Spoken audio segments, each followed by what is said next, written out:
Welcome back. The date is Wednesday, August 18th, 2021. Glad to be back with you guys. Today's reading is going to come from Ezekiel Hopkins again. And I believe last time we heard from him, we discussed the providence of God. And so we are again today.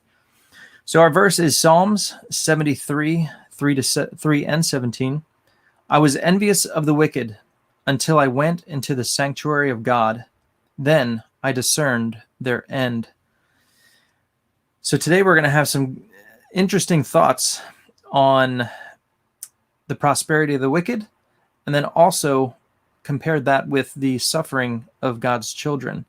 So get ready for a really good word, and get ready to be challenged, and to give you something to meditate on throughout the day.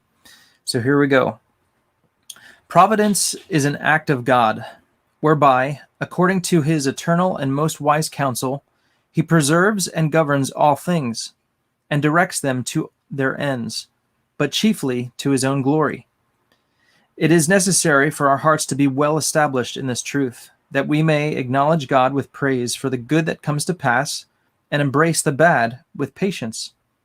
Some doubt God's providence when it can be seen that the wicked flourish, and the godly are often exposed to poverty, contempt, and reproach. And just kind of diverting real quick, many Christians are being persecuted even today in Afghanistan and being killed. Just another, thought to throw in there with Christians being not only exposed to poverty, contempt, and reproach, but what about when they're killed for God's sake? So let's continue. Wicked Dives feasted every day, while godly Lazarus starved at this glutton's gate, entertaining the dogs with licking his sores. Did God's particular care furnish the glutton's table and only give scraps to his child? This question has been a problem of all ages. Actually, this is an affirmation, not a contradiction of God's providence. The world has always hated God's children, but God sustains them amidst the rage and hatred of their enemies. Though continually oppressed, they are never rooted out of the world. We see the power and care of Almighty God to keep a bush unconsumed in the midst of fire. When he brings calamity on his own children, it is for their trial.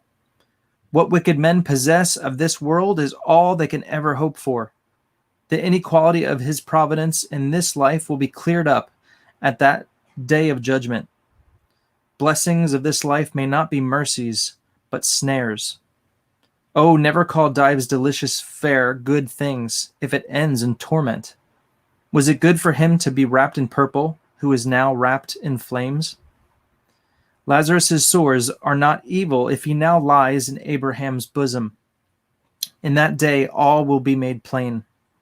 God may bless one by affliction and curse another by prosperity.